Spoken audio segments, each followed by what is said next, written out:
kind of work-in meeting, if you will.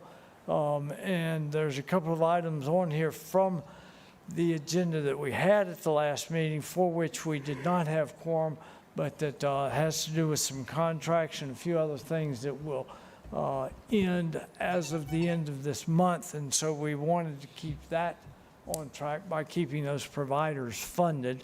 And then secondly, there is the issue with both the county and the city having to do with some TIF funding. And let there be lights. Wonderful. So with that in mind, the first thing we'll begin with is the roll call. Alma, please. Thank you. Let's see, Ms. Kane? Present. Mr. Leonard? Here. Commissioner May? Dr. Northup? Here. Ms. White? Here. Mr. Williams? Here. Judge Williams? Here. Ms. Woods? Thank you. The next item will be the Pledge of Allegiance. Mr. Williams, if you would, please.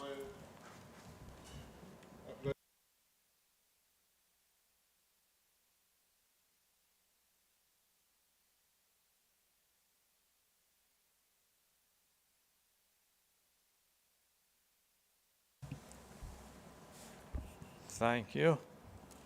The next item of business is an approval of the agenda, and one of the things we'll notice is not on there is approval of minutes. And we had minutes from the, see if I can get this straight, the April meeting or the May meeting? We had minutes from the May meeting in June, which was the sparsely attended meeting. We didn't have enough to vote in July, so we'll have the minutes at the July meeting. Yes. Sorry. So anyway, that is why as you look at the agenda this evening, you will not see the usual item of approval of the minutes is they were not there. So with that in mind, approval of the agenda. So moved. And seconded. All in favor? Aye. Aye. All right, thank you. And next item is any public comments. Didn't have an opportunity as usual. If there is a need to or desire to speak, the sheets are over by the hand sanitizer, so you can do both at once. But at this point, we have no public comments, so we will go down into business. Operations, a 24-25 budget amendment. Excuse me, Tammy. Thank you. So the budget amendment, we do this every year about this time. We have a few items that I look to move. One was the $480,000 TIF fees from the county. I was moving that into program funding and increasing it to the $496 for this year, which was what their actual invoice was for. And then I needed to increase the contracted professional services. One of the reasons was that we have had legal fees for the CRA invoice, the CRA expenses that we had not planned on, that we had not budgeted for. So I need to increase that. And there was a couple other small items in there, like accounting, our accounting for payroll. The payroll processing has increased. And then our insurance went up this year that we hadn't expected. So I was able to offset all those. There's no increase overall in the budget, just shifting of line items. And so the front page gives you the summary, and then the back page gives it to you by exact line item if you wanted to look at it. So if anybody has any questions, I can answer those for you. Okay, thank you. And any questions from the board? So that was nice, able to do a little shuffling around of the monies and restating them and still leave the budget itself unchanged. So thank you, and kudos for that. Okay, now do I need a motion to approve that budget amendment? And I see a head shaking, so motion to approve. So moved. A second. All in favor? Aye. Aye. Okay, approved. The next item along the similar lines is the 25-26 preliminary budget. which is also in our packet. And again, Ms. Abrams. So this preliminary budget is something that is a requirement in our policies, but the county has not certified property values yet, so this will change. This is very, very preliminary based on keeping funding exactly what it is, but we're going to have our workshop in July that will really help us fund out everything that we wanted to do. So this is just really a requirement based on policies. I went in, it's got all of the things I think are going to change, but I know there's going to be some changes in the ad valorem and what we're going to do on program funding. So this is just a very preliminary thing for you guys, and it will change. Okay? Do you have any questions on it? I noticed as well that the revenues and expenditures are unchanged from last year, recognizing in this is preliminary, so at least nothing is way out of Yeah, range. this is assuming that we use basically rolled back rate. Even with rolled back, we'll have a slight increase in our revenue and our taxes because they allow that. A very slight increase with rolled back. So until they're done certifying the property values, I don't have the exact rolled back rate and stuff to give you. Okay. So, Uh, but any- one thing to note is that at this budget, we are looking at our admin being totally under 10% and program being about 92% of our funding. Wonderful. Thank you for that. And the taxpayers, I'm sure, thank you all for that. Any questions regarding the 25-26 budget at this time from the board? Okay, great.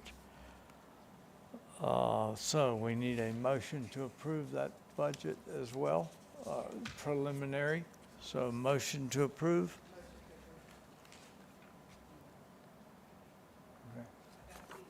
Second. All in favor? Aye. Aye. Okay. Now, Ms. Cannon, resolutions for board approval. Yes, so we have two programs that are up for renewal. The first one is Resolution 2025-09 for Children's Home Society for Year 2 of the Social Service Navigator contract. We have attached the updated budget for next year, which is in line with what they originally submitted. And then also there is a PowerPoint that they put together as well that has numbers, impact numbers that would be impactful for you all to look at as to what they are tracking. And of course, we do have representatives here from Children's Home Society if you have any questions for them about any of this information. But as for the staff, we are recommending a Year 2 renewal. Recommending a year 2 renewal. Yes, Year 2 renewal. Thank you. Okay. Now, do I need a motion to approve for that one as well? I do. And a motion to approve? So moved. A second. Okay, moved and seconded. Any further discussion on that? On the resolution where it says duly adopted, it says the 13th day of May. Should that be changed to today's date? Okay, before we sign it.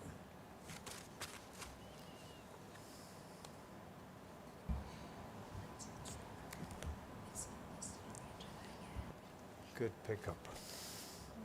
We'll make that change.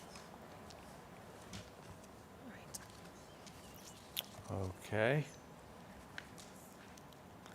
And I have personally heard, I suspect that Mr. Leonard and Mr. Williams hear more than I do, but I have heard from a number of schools and a number of parents and a number of others of the benefits that they are receiving from these Navigator and the Navigator program, and that hopefully, obviously, the children who are benefiting thereof. So that is a wonderful thing to be part of.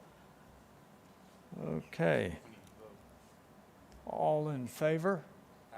Aye. Aye. Thank you, Mr. Leonard. Okay, now the next is a year 3 renewal from the ARC in probably one of our larger, more complex programs that we've funded and that is existing at this time. Yes, so this is Resolution 2025-10. I want to recognize that there is a date change at the bottom as well. We have the wrong date on both of those. But this is another one that has been a unique program to our area, but has some real national teeth in it, if you will. It's been challenging to staff up, and they've finally gotten to that place where they have the right people at the right time and are really going. We have submitted the latest monthly summary report, and you can see all of the things that they've been doing in a rolled-up fashion. Not only just working to deliver direct services to those children that may not reach the level of needing to go into early steps, but definitely have some early identifiers and trying to work with those children, but also resourcing our community through 211 and doing case management, as well as outreach to do screenings. And so that's been really impactful. That team was also out there with us on Juneteenth in 100-degree weather, saved our lives with some cooling towels, thank goodness. But out there, it was just a testament to them really getting in the communities that have limited resources and offering services right there on site. So we also have a fidelity study that is not in here that I'll bring to program committee that you can see from a statewide national level, the fidelity to the model, and that they're doing excellent work around that. So we would, as staff, recommend a renewal for this particular contract going forward for the next year. Move the approval. Second. And for any further discussion on this proposal, I see that we have some of our colleagues and friends from ARC here. Would you all like to share anything, having made the trip down? Certainly welcome to do so.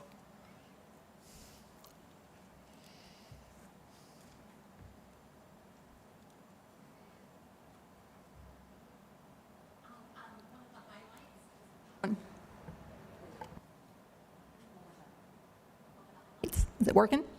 There we go. Like the lights, it's a little delayed. One of the highlights is the collaborations we've been able to embark on with a lot of community providers. One of those being with Early Childhood Court. We are doing the developmental screenings for every child that enters that arena and have been added to the staffings for those as well. And so we're able to share with that team, and they are able to share with our team so that we are providing a more comprehensive approach for those children.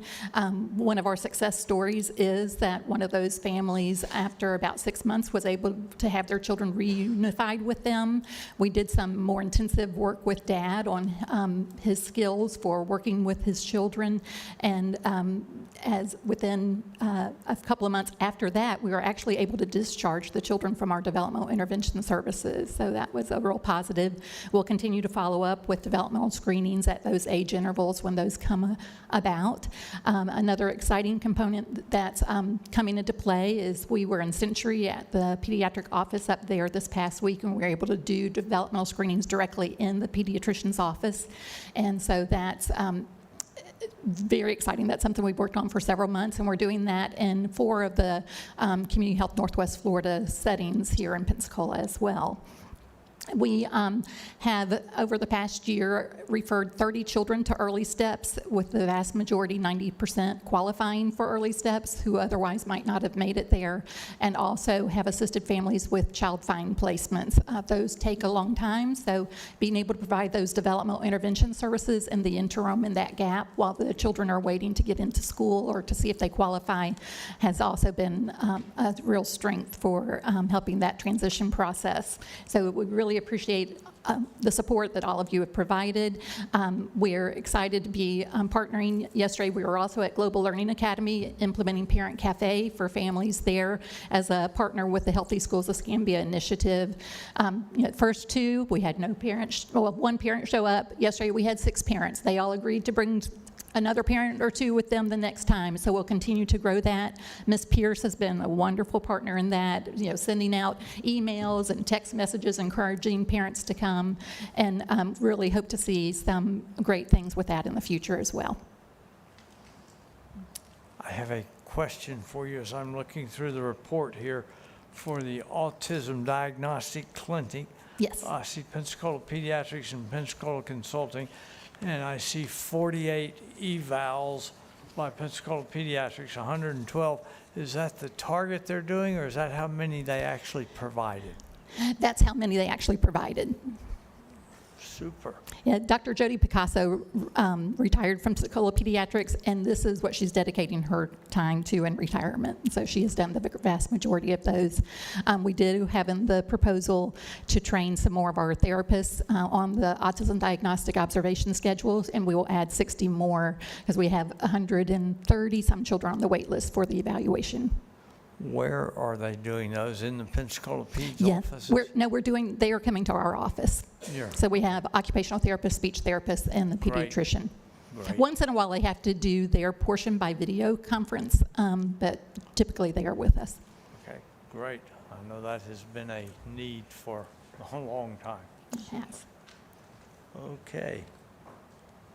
I'm going to need a reminder of whether I had asked for a motion to approve that or not. Motion to approve. Okay, Mr. Leonard is thankfully paying close attention down here and was seconded. And, We have a second. okay, all in favor? Aye. Wonderful. Okay, now we are up to the legal report and accompanied, as I anticipate, by additional discussion on the part of the board. Thank you. Legal report from Meredith with what I anticipate to be some further discussion among the board members. Thank you, Dr. Northrup. So at our last meeting, or I believe it was the last meeting, that we had the quorum, the board directed staff to work with the legal office to prepare an interlocal agreement with Escambia County for the purposes of addressing the demand for the CRA tax. That agreement is before you tonight for consideration. It's primarily in the same format as it previously was presented with a few minor edits. I would also remind you that the question before you tonight is twofold. One, whether or not to challenge the demand from the county and take a position that this amount of money is not owed. The second option would be to forward the interlocal agreement to the county in an attempt to resolve the demand for payment. And I'm happy to take any questions. Okay, a suggestion I may make from the board or chair perspective would be that we address the issue with the county and deal with that, and then deal with and address the issue with the city as 2 separate items. Is that agreeable both with the leadership at that table and with the board as a whole? So at this point, we will deal with the situation as it currently exists with the county. The request has been issued both for the 23, 24, 24, 25. What are the 2 years they're requesting that are back? Or am I a year off with that? It's 2021, 2023, no, 2022, and then Okay. current as well, and then an additional year.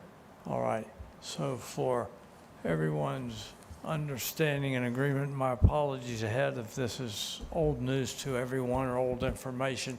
So the county again is requesting 2 years from 2021 and 2022, which we did not get billed for until after the fact. 2023, We paid 23, so that's it's what I for was going to tax say. years That one 21, we were 22. billed for, and that one was paid. Correct. So there's a gap here. There's 2021, 2022, which are still being requested by the county.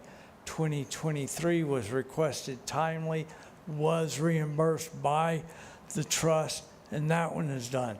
Now we're up to 2024, which is currently being billed and requested, and that one is a current bill, if you will, and is being requested in a timely fashion. So part of the discussion has been, for some of our new members of the board and reminders for others, has been whether the 21 and 22 years should be reimbursed at all, or whether there should be some further discussion, even to the point of legal contention on whether that money is indeed owed, versus going ahead offering, I'm going to use that term, offering to pay 21 and 22 as well as 24, but with the stipulation that we would be entering an interlocal agreement with the county, and that those dollars would be defined in that interlocal agreement to go towards children's programs, as I think would be commonly considered. When we reviewed the county provided information regarding the expenditure of the funds that we did pay for 2023, it was revealed that there were, as I recall, 2 cameras purchased, paving of streets, sidewalks, and streetlights, and that's what the money went for. So that only, if you wanted to tease it out, 2 cameras would be kind of a stretch to say that was certainly children's safety, and I'm in favor of that, but I am also at a stretch to think that that is what the taxpayers had in mind when they voted for and approved this resolution. So in summary, I think, and if other people certainly have further information or insight, I welcome that for this discussion.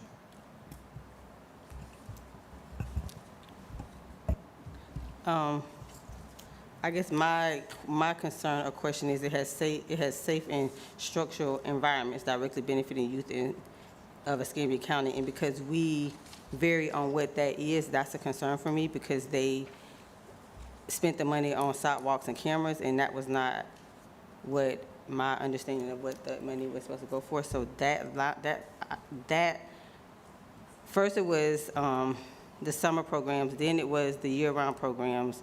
Now we have added safe and structural environments in here, and so I feel like we keep adding, trying to throw things in that was not the understanding when we even or what I thought we initially came into even talking about an interlocal agreement. So I felt like by watching when you guys went and spoke and what was said on TV and what has been brought to our attention, this safe and structural environments was never my understanding of what, and without I'm knowing exactly what that means, like, to me, that's very vague. And if we hand over all this money and then they go and pay for more streets and sidewalks, that's not what I initially thought it was, because I thought we were talking about programming. 1, 2, 3, 4, 5. The last sentence, it says safe and structured environments directly benefiting the youth of Escambia County, and we vary on what that understanding is.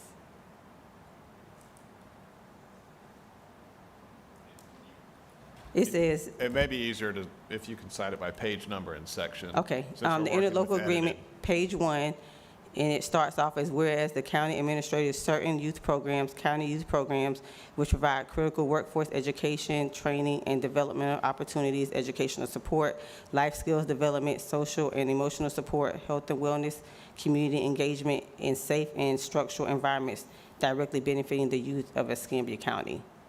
What is structured environments?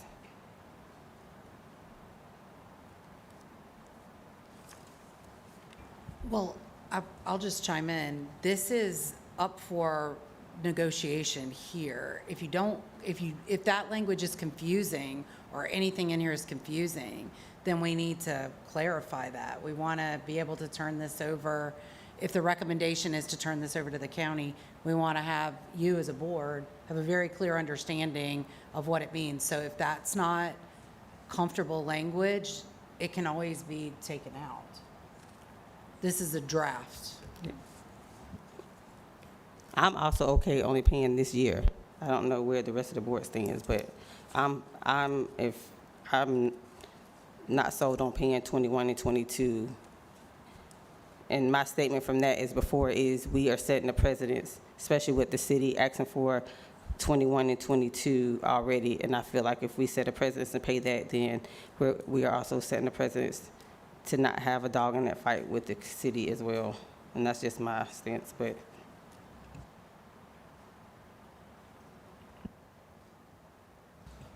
Do you have a counter proposal, Tori, of either wording or something? Where we stand at this point, the county is anticipating getting a response from this board on this matter.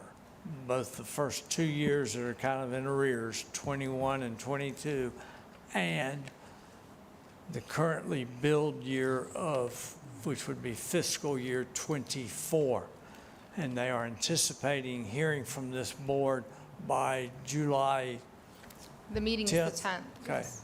I'm sorry. The meeting is the 10th, July Let me 10th. ask this question, Meredith. So when we as a trust requested our exemption, for what year and/or years did we request the exemption that was denied?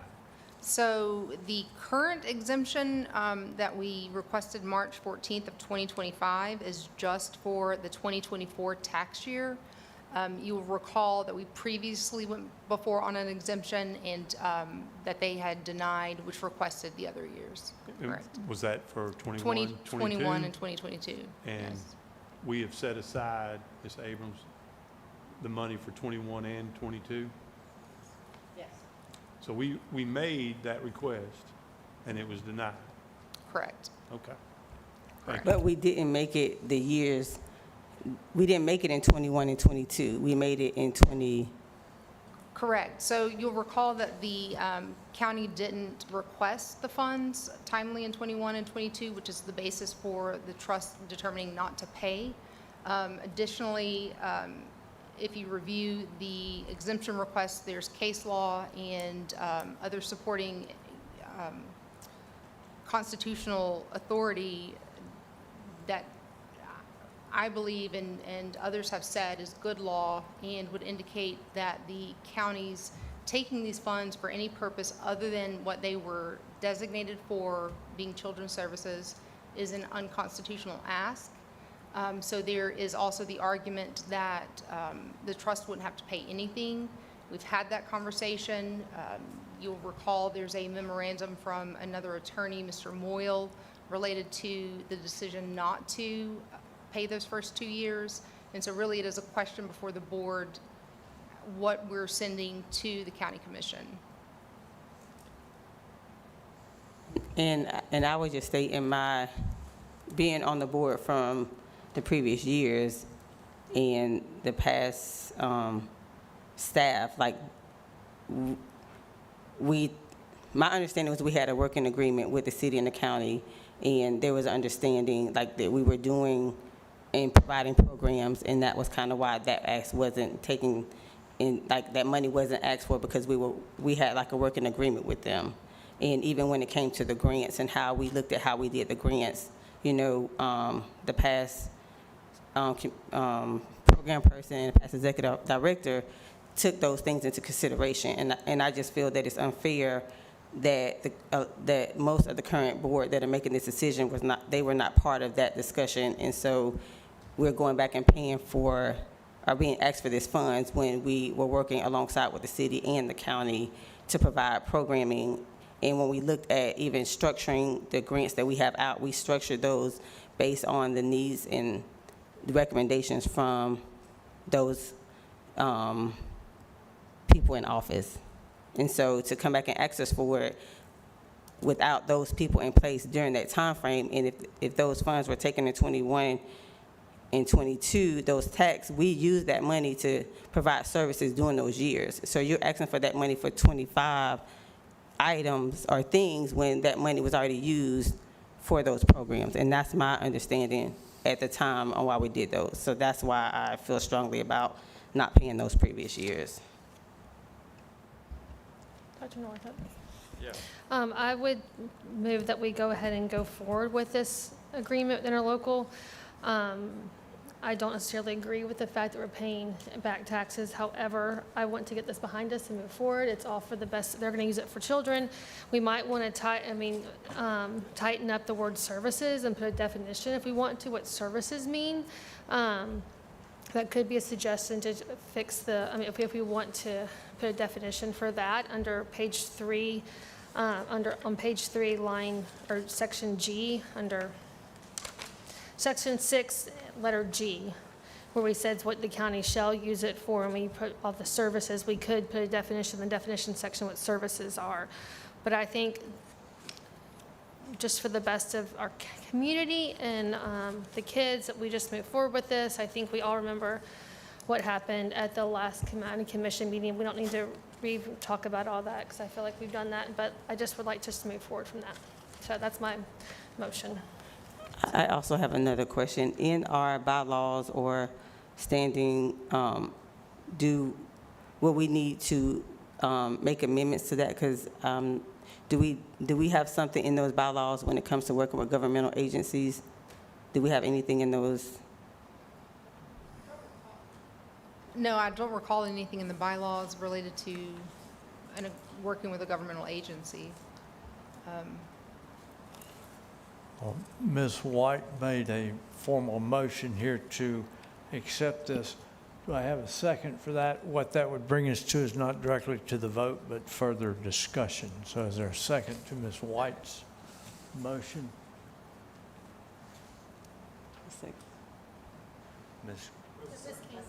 Ms. Kane has seconded that. Okay, so, Discussion? and Could you state what your recommendation was again? Mine was to agree to move forward with this. And if we want to discuss tightening up the word, what the word services mean, we could do that. We could discuss that. But I think we should move forward with this interlocal agreement.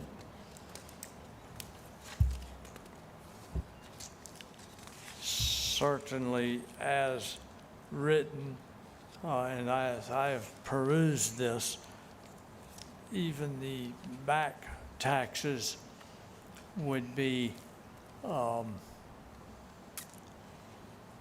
county would be, I'll put it under here, looking at section 6 of Escambia County's, if this is accepted by them, Escambia County's obligations will be to grant exemptions for 21, 22, 24, and 25. And then the county shall utilize the interlocal agreement payments in the defined manner. And so while we are reimbursing them the dollars, which again remind us all, are here to be used to improve lives, conditions, well-being of children.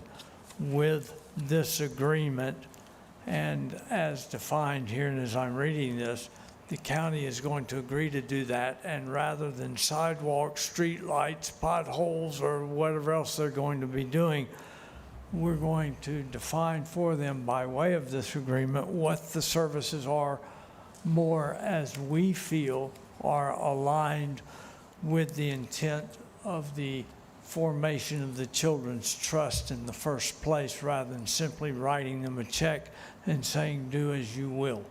We will be basically proposing writing them a check, but number one, getting exemptions from them for both the 2 years in arrear, the current fiscal year, and going forward as well to the 25 fiscal year, and we are defining how those funds will be expended, which is in line not with law, but with case precedent, as I understand from Ms. Bush and her colleague having come here previously and explained that to us.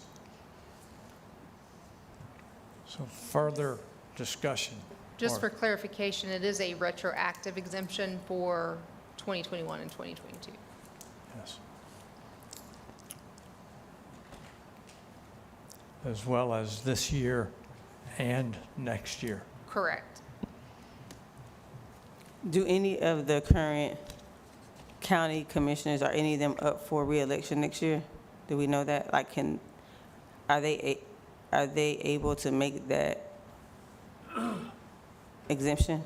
So the sitting board can grant the exemption. Now, the Board of County Commissioners can't, and can grant it for the prospective years in the same way that you can contract for multiple years. I believe they can go ahead and address it now and grant it for the future.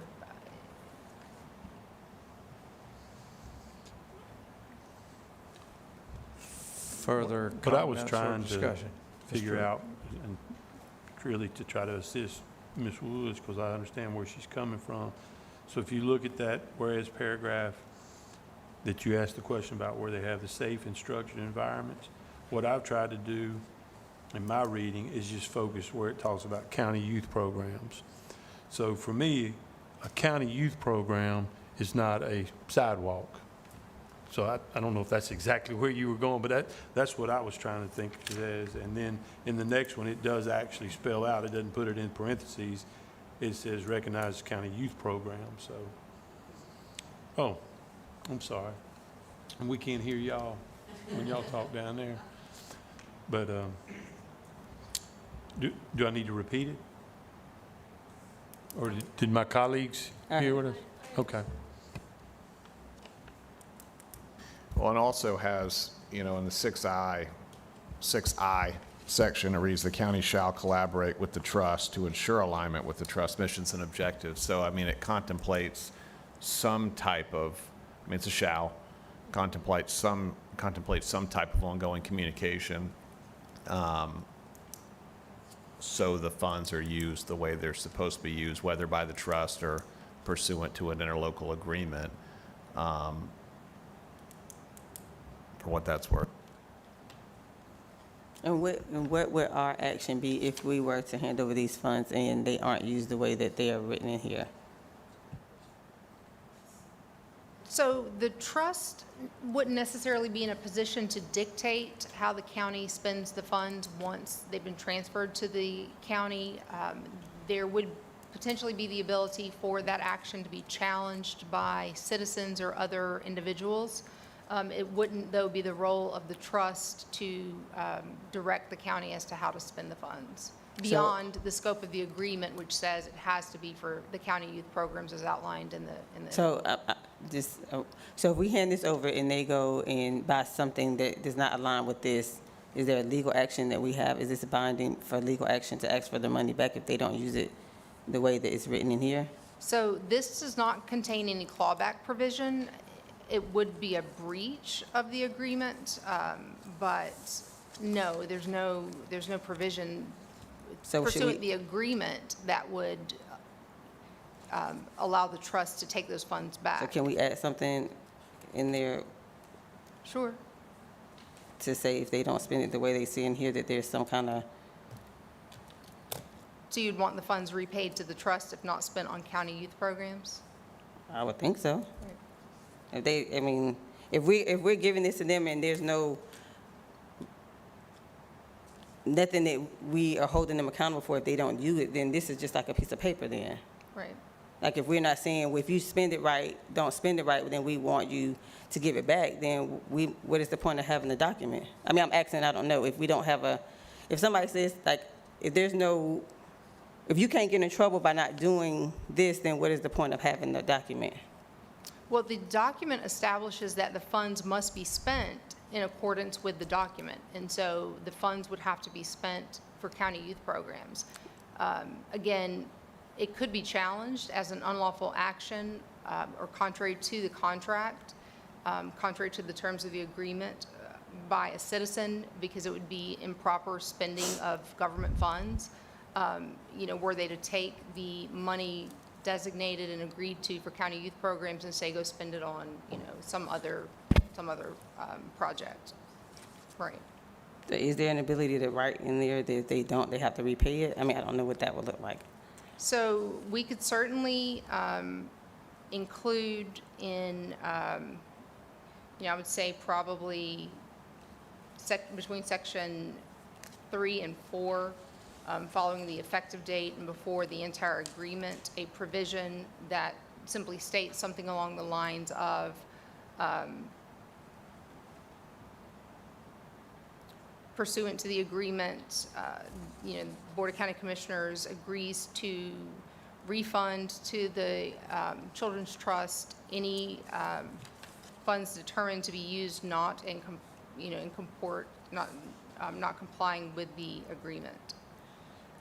However, the question then becomes, who is it that's going to determine whether or not those funds were actually spent on county youth programs, to which I would say, I don't believe the trust would have the authority necessarily to designate, because once the funds are given to the county, they're county funds. So beyond simply stating that they have to be spent for county youth programs, that's the extent of the trust's ability to control the funds. Or children's services. I mean, obviously, you could reword it if you wanted to include other children's services. And I guess my question, or my concern is, when we gave the other money back, they only bought 2 cameras and it went to sidewalks.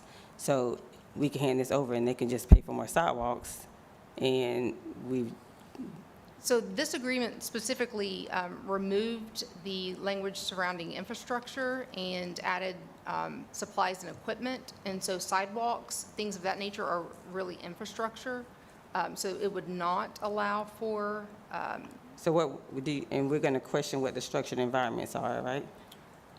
I mean, we could simply remove, just strike, following community engagement, leave the comma and strike "and safe and structured environments" and the comma. So we can remove that phrase.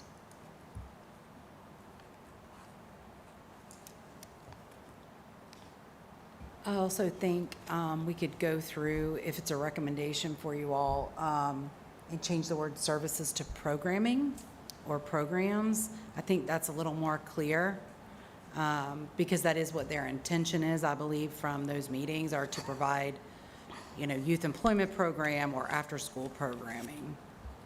Those were the kind of things that were brought up at the commission meeting.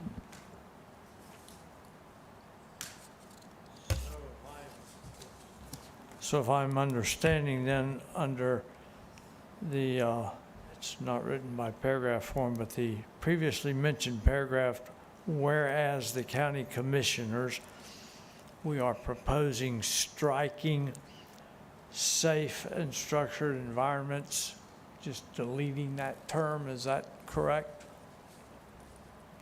I would be more comfortable with that. Okay, and then on page 3, paragraph G, number 2, we would change to provide such other services for children. We would provide such other programs for children as the county deems needed. Is that correct and agreeable? And are there any other changes that are being proposed at this time? No, but I do think that when we have our next program or personnel or whichever committee that lies under, that we need to put something in our bylaws as far as working with the county and the city if we're going to give them funds, because to me that feels like we're double dipping by paying them twice. And I think we need to put something in writing if we're going to hand them over this money like continuously, because I still feel like we have already paid for these services in the past 2 years. Now, was that in regards primarily to the city that you were referring in, or county? Both, okay.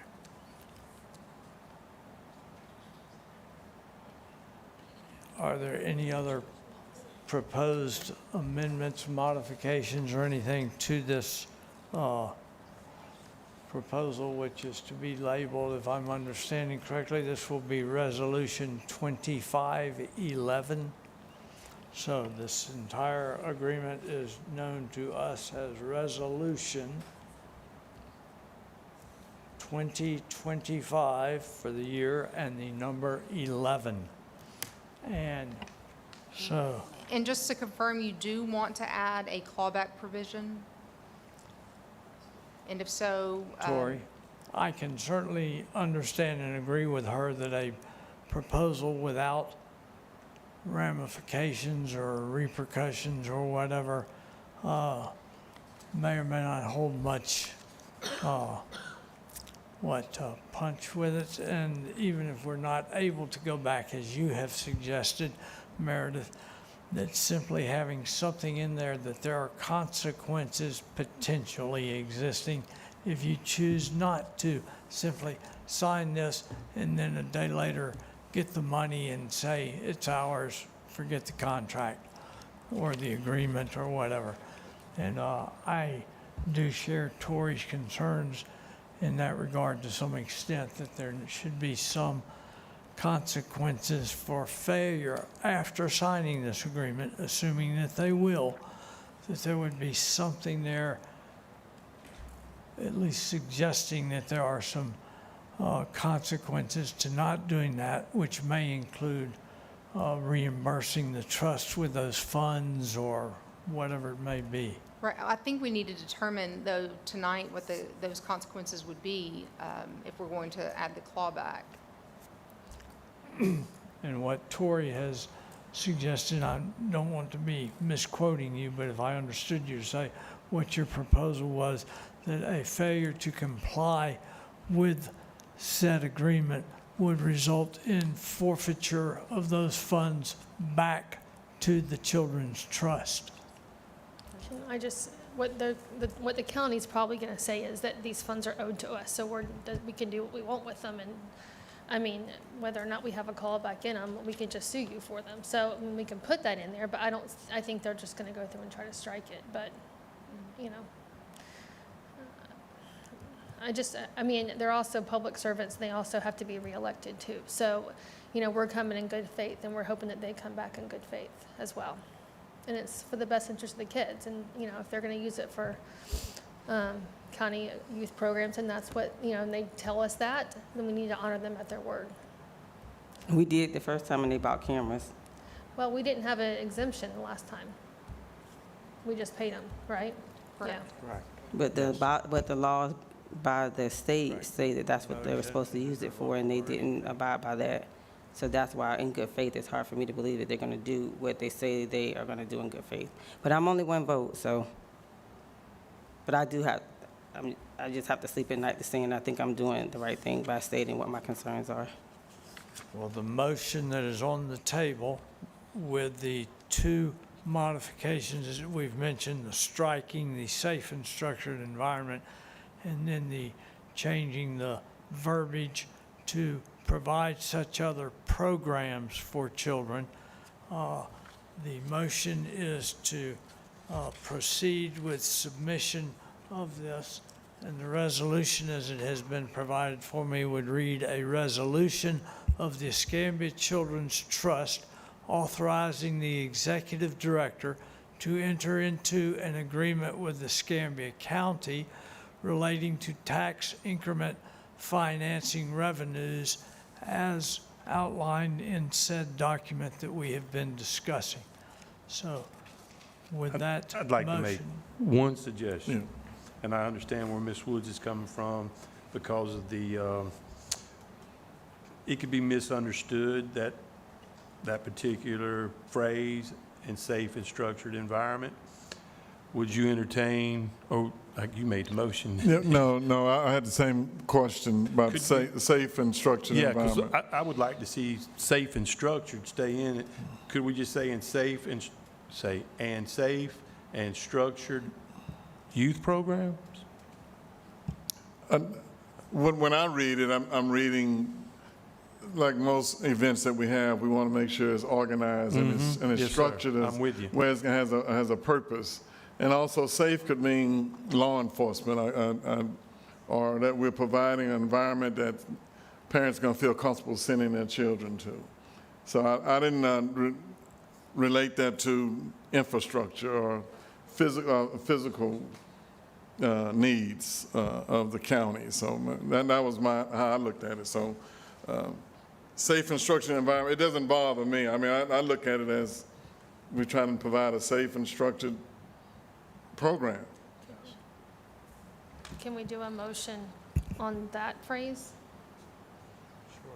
Is there a better way of saying it? I mean, And just, I'd make a motion that we leave safe and structured environments. And then Okay. we can second. I second it. Okay, so voting right now on leaving safe and structured environments within the document as currently written. All in favor? Aye. Aye. All opposed? Abstain. No. Is that an abstain? I abstained. Okay. All righty. So that carries. So then that brings us back to a document where the only change then is paragraph 6G2, to provide such other programs for children as the county determines needed. Motion to make that modification to the document?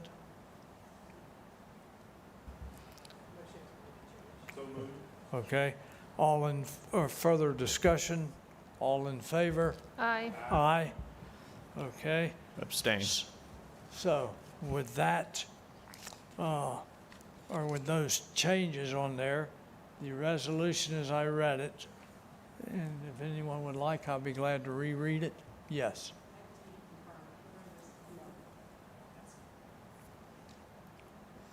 So again, a resolution of the Children's Trust authorizing the executive director to enter into an agreement with Escambia County relating to tax increment financing revenues, and that would be based on this document that we have before us, with the one change now having to do with services to programs. Any further discussion on that? If not, all in favor? Aye. Any either abstaining or, Abstain. okay, and any nays? Nay. Okay. Did you get that, Alma? Okay, so that passes. So that is the offering of an interlocal agreement to the county, which brings us now, if I can find it here, to the City of Pensacola TIF request. And Mary. Yes, thank you. So June 13th, City of Pensacola submitted a letter requesting the same, the CRA TIF funds for 2022, 23, 24, and 25, 1.856 million in principal.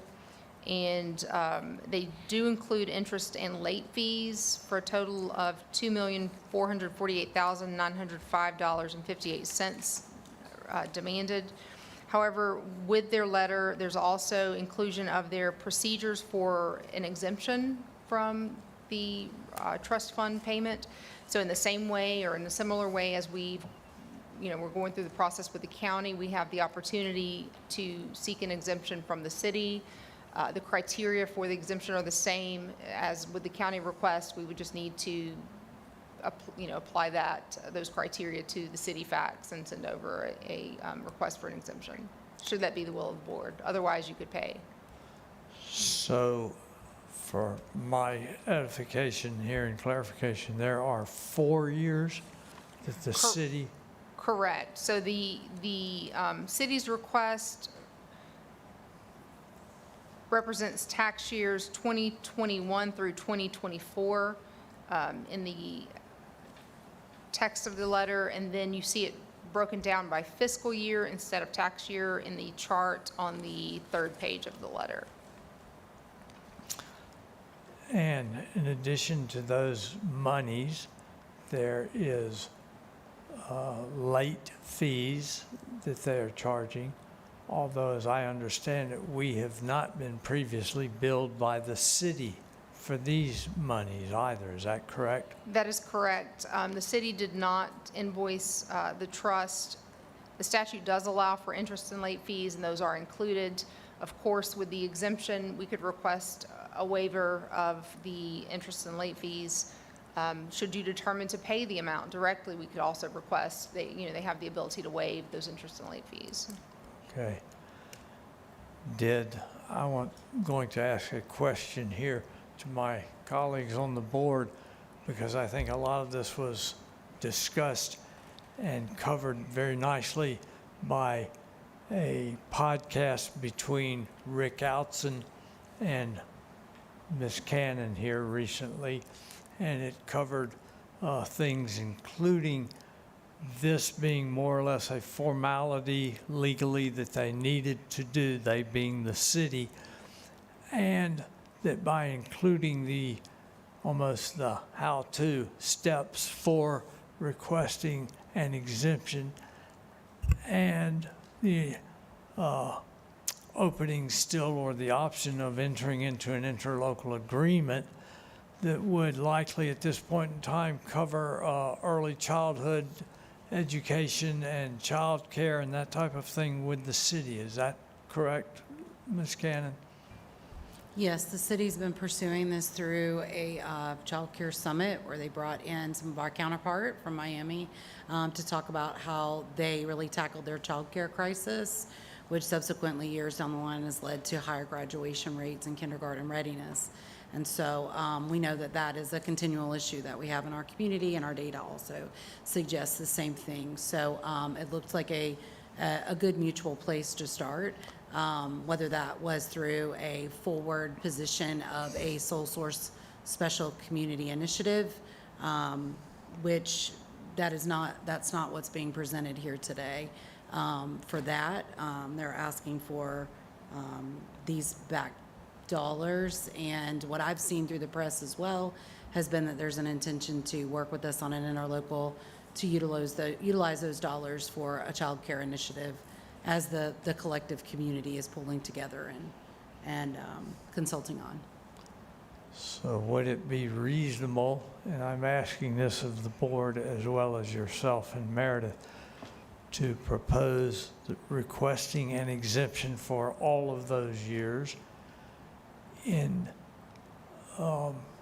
counter proposal to just paying them the TIF dollars and going into the city CRA and again going to whatever, that an alternative would be that they take those dollars that they have mentioned, less the late fees and fines or whatever else, and it would simply be, I'm just making a proposal and off the top of my head here, we would request an exemption. We would counter proposal entering into an interlocal agreement to provide child care, daycare centers, true early childhood education programs, that type of thing. And that rather than the full amount that the city is requesting, the interlocal agreement would provide funding in line with the initial amounts that the trust would have paid had the trust been billed timely and et cetera, and that any late fees, penalties, or otherwise would be negated. I put that out as a discussion point, either of the board members or you all.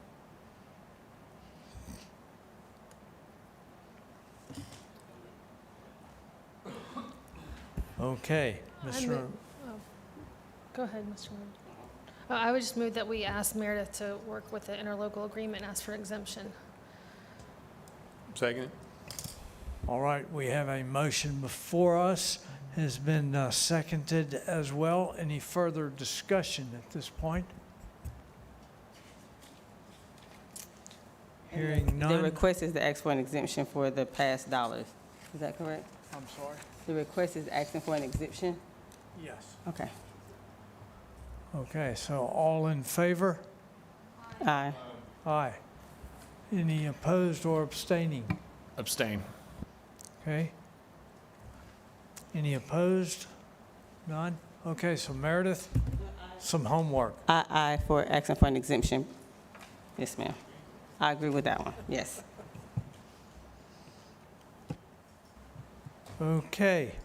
Wow, and I've got 6:31. Any further business to come before the board? And if not, we will stand adjourned. And again, my appreciation sincerely to all of my colleagues here on the board.